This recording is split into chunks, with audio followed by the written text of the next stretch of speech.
Do you hate your current job and you're trying to dust off your resume so you can get a better one in 90 days tops? In today's episode, I'm going to show you how to write the perfect resume. So what's going on, guys? It's Josiah, your success consultant, and today I'm going to show you very briefly some of the top ways that you can stand out against all of the competition that are applying for the same jobs that you're going after, so that way you can get closer to your dream career. This is all about how to write the perfect resume. Now, I want to be able to give you a little bit of background before we get into the nitty-gritty details on how we're going to do this, okay? So prior to me running my own business full-time, I actually used to be a recruiting manager for the largest technology company in the world. That was a Fortune 10 company at the time. And when I was a recruiting manager, I would look at tons of resumes. I would be responsible for interviewing people in the jobs, helping make hiring decisions, getting people, well-paid salary jobs. And I always noticed very distinct patterns between people that would get the jobs at high-paying positions versus the people whose resumes would sit at the bottom of the stack, okay?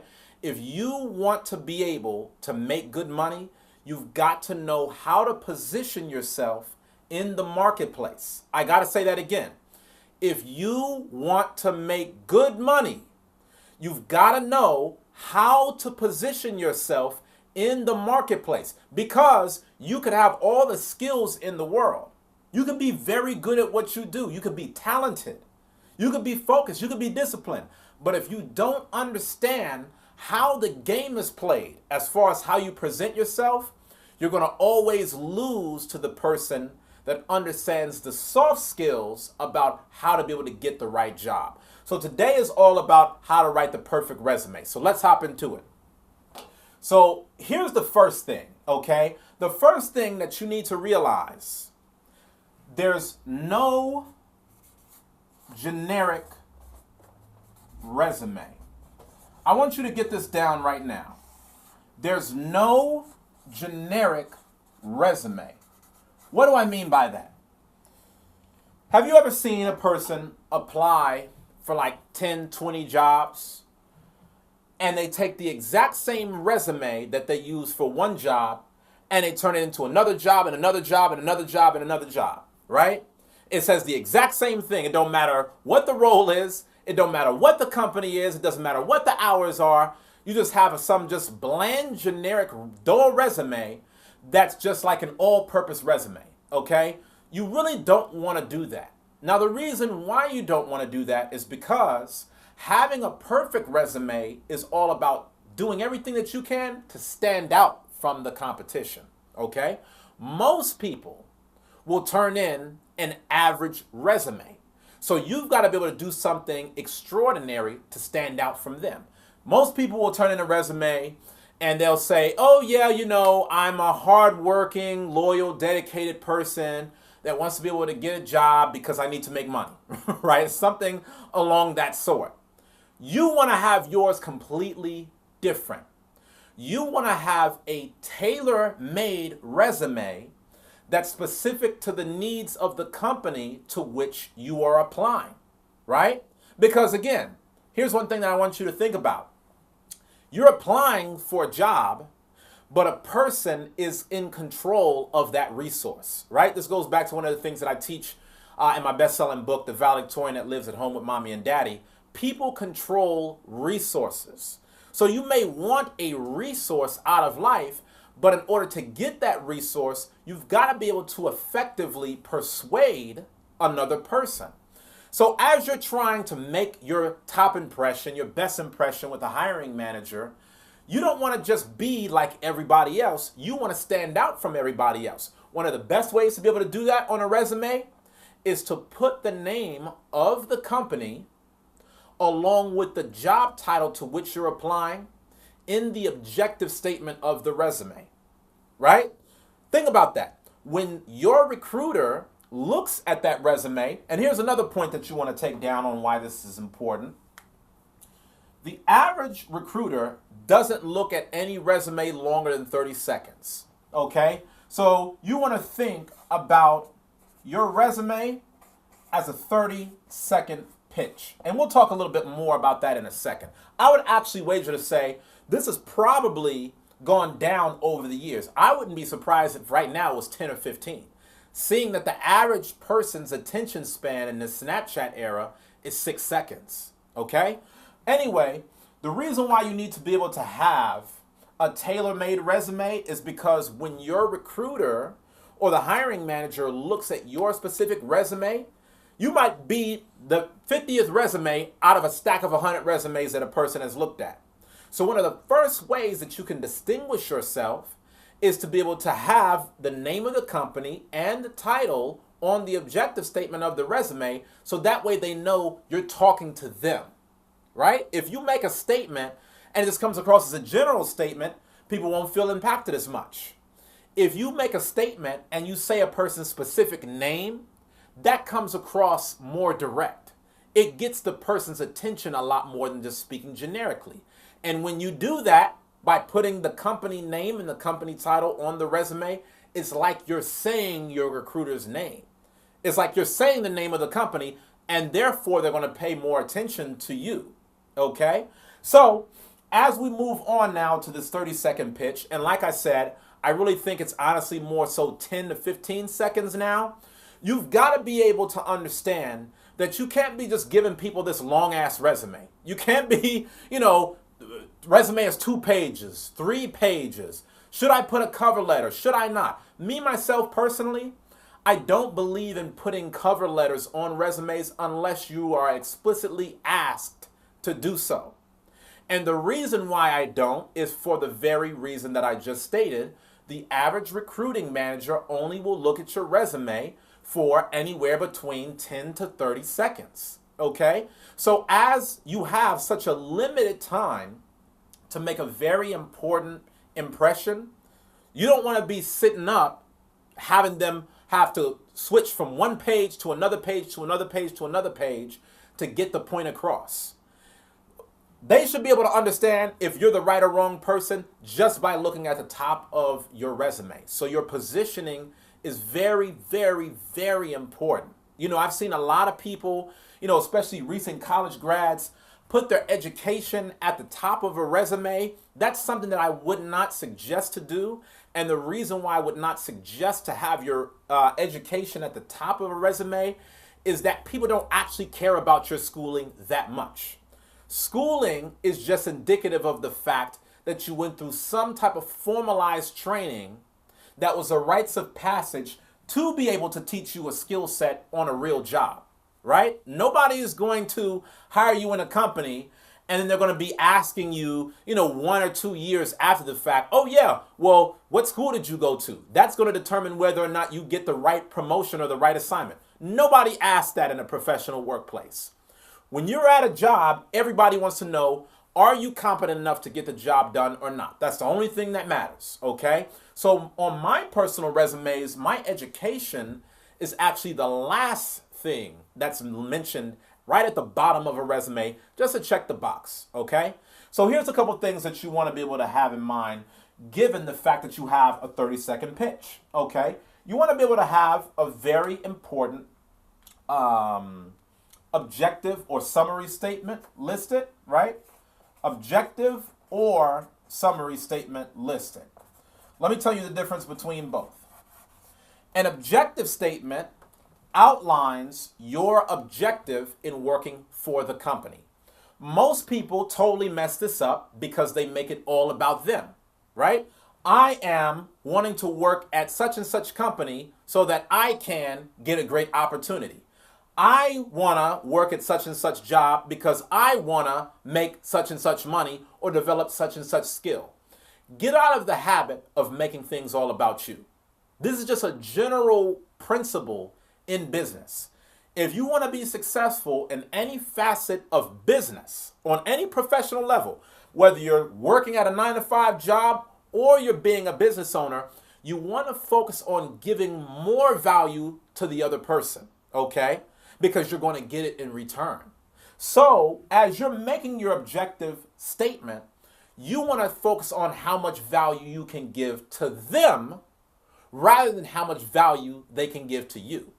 they're a well-established company. They know that you're getting value out of working for them.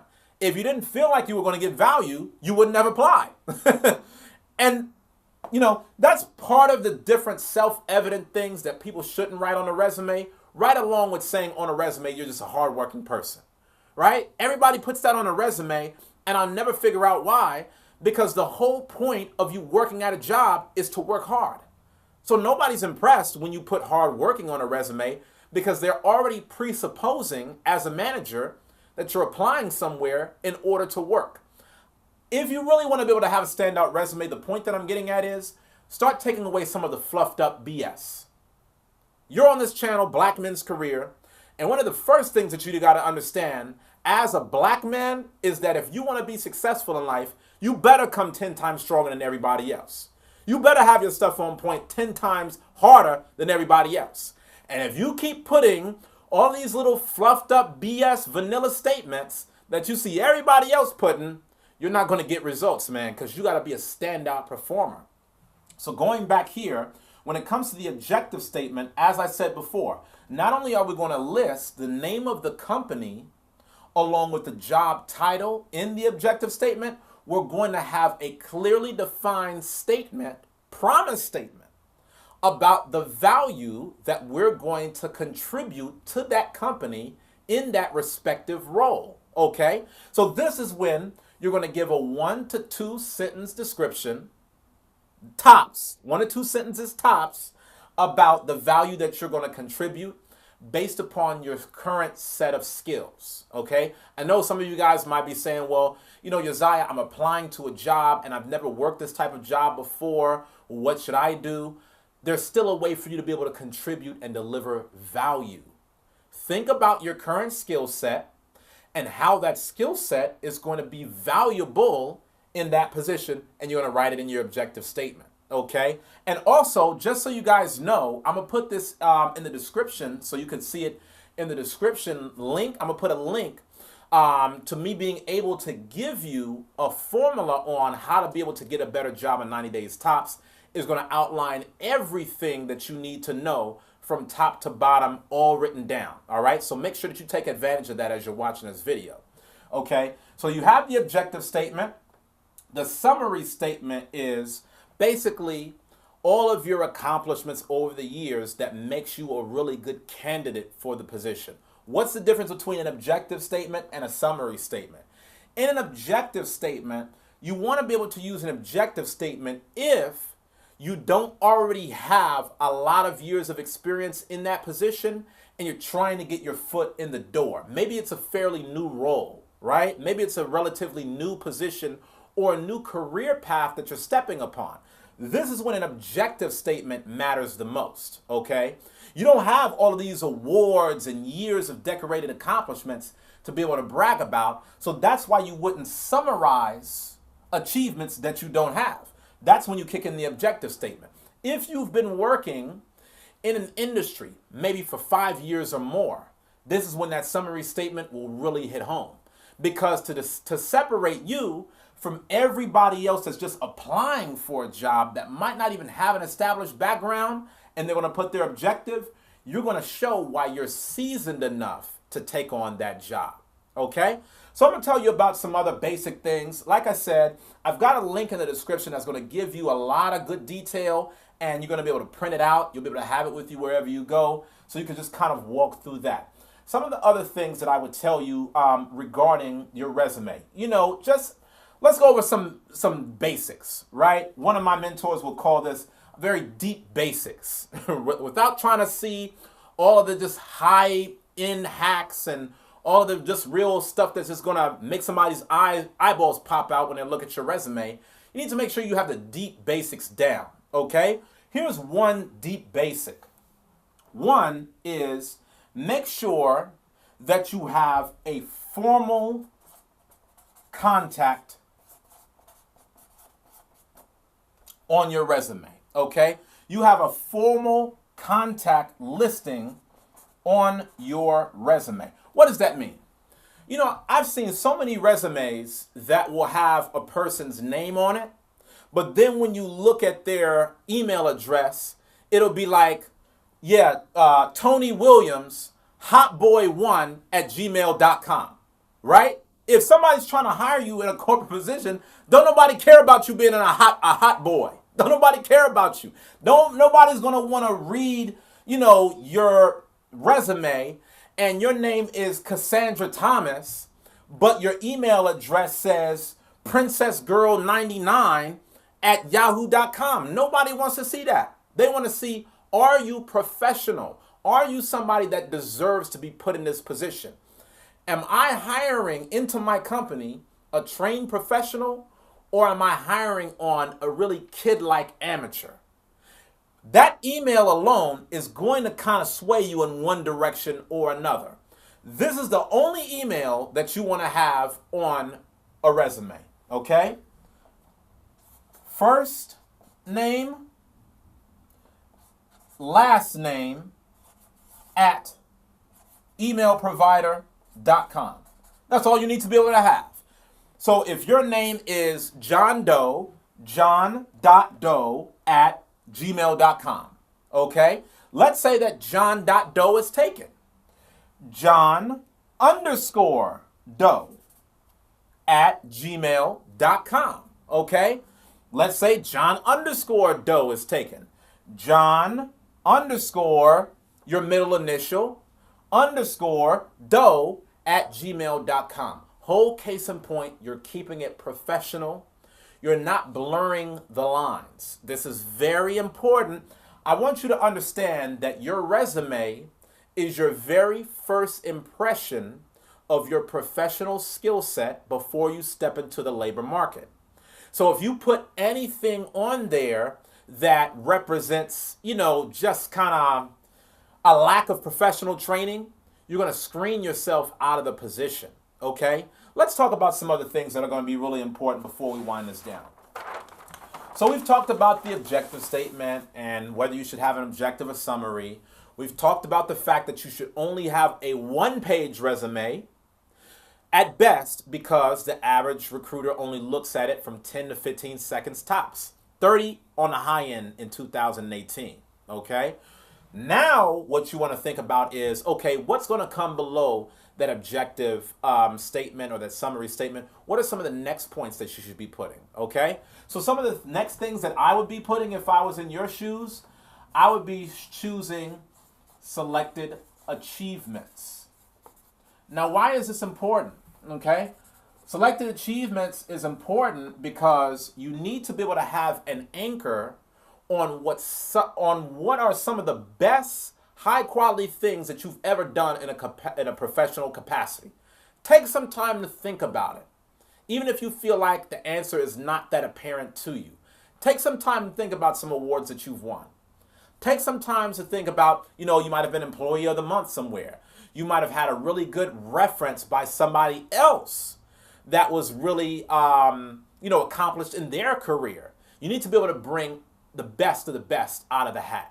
This should be no more than 3 to 5 bullet points, okay? They don't need to know your entire life story, but they need to know that you have some level of depth in your professional training. 3 to 5 points, okay?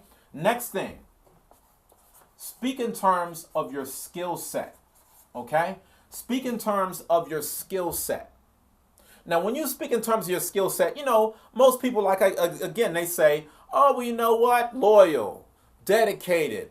Oh, yeah, I know Microsoft Excel, but you don't put how much you know Microsoft Excel. Oh, I know Microsoft Word, but you don't put how proficient you are on Microsoft Word. It's like you just kind of just put like these words as if they're like just words that's going to be in a crossword puzzle, and you just need a word bank somewhere on the resume to tell people, all of the different ideas and concepts that you've heard of.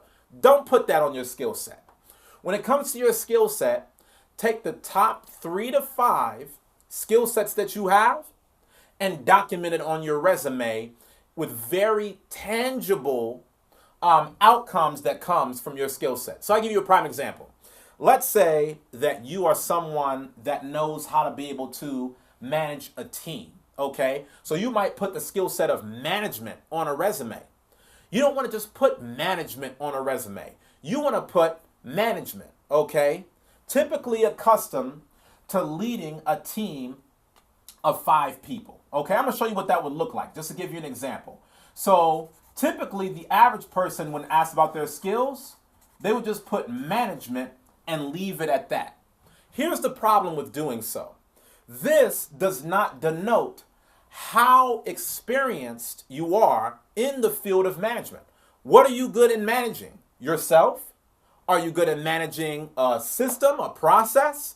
Have you ever actually managed a person before? Are you just good at managing a machine? Where does your management come into play? Instead of just putting management, you need to be able to clearly define your exact tangible skill set and how this is producing results in the marketplace. For example, management. Typically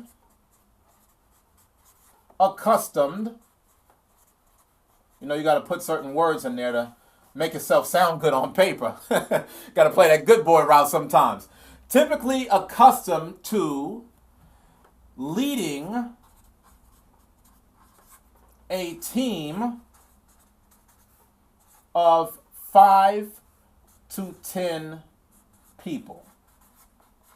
Now, bam, doesn't that add so much more detail than just putting management?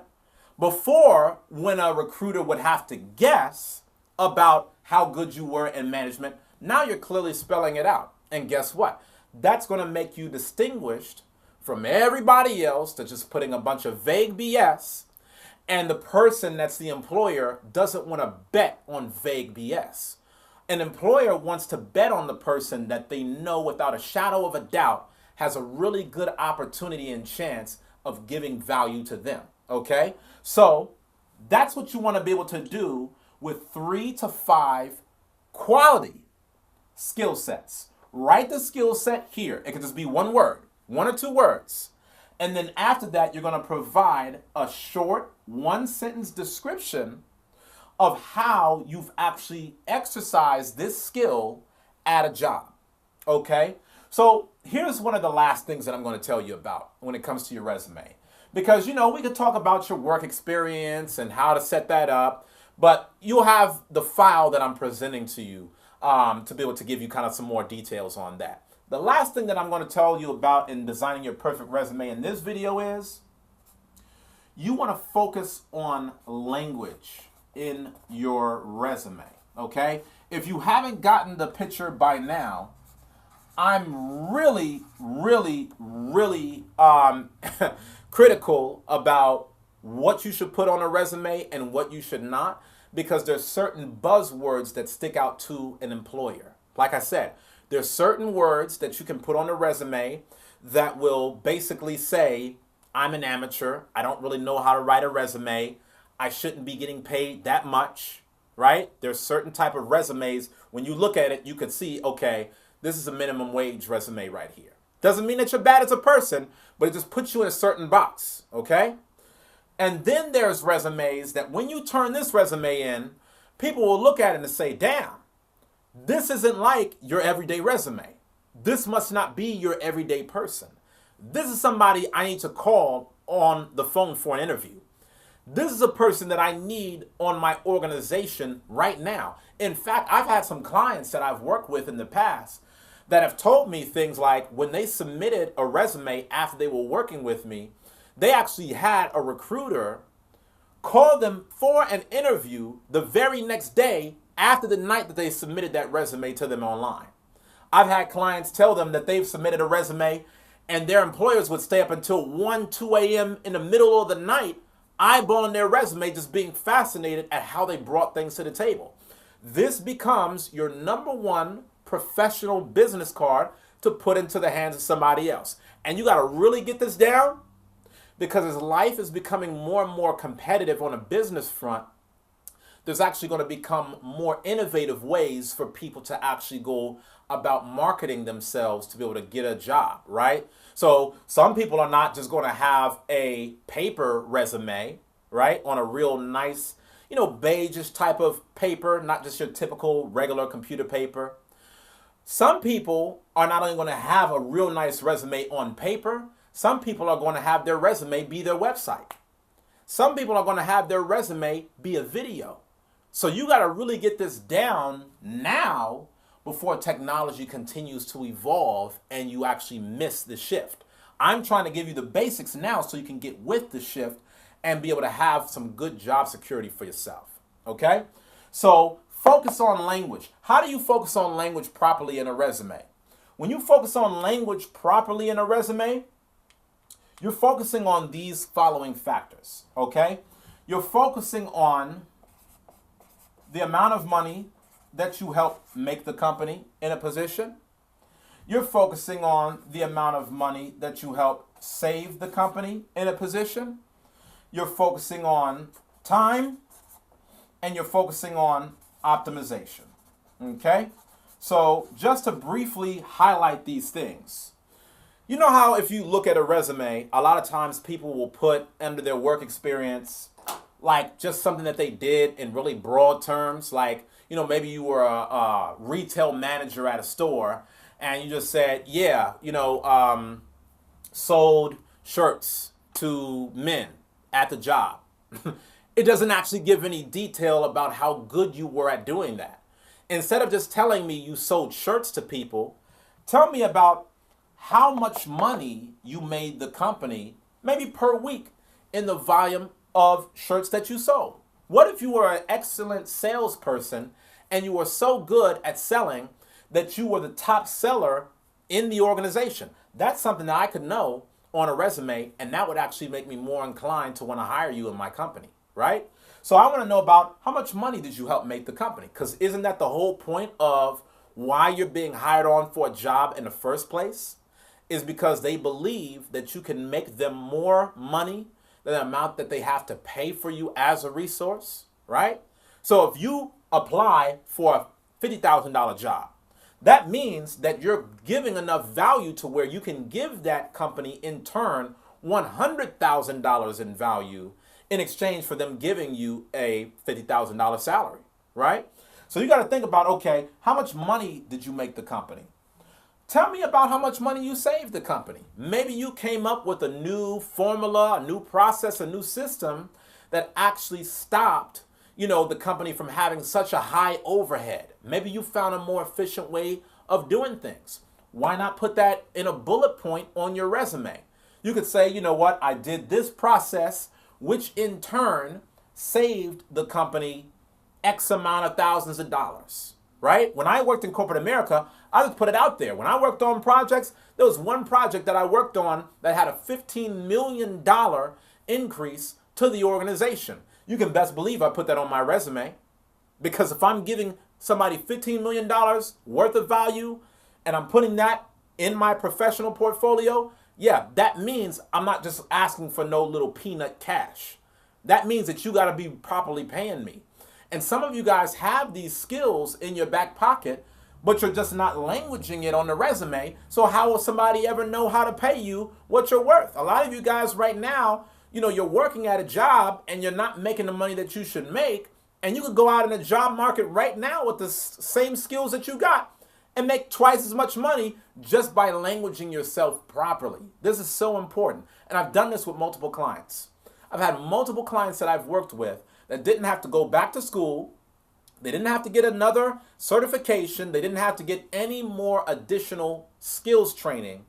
All they had to do was revamp the resume based upon how I'm laying it out today, and they were able to walk away with twice the salary, some cases 4 times the salary, okay? So how much money did you save the company? How much time did you save the company?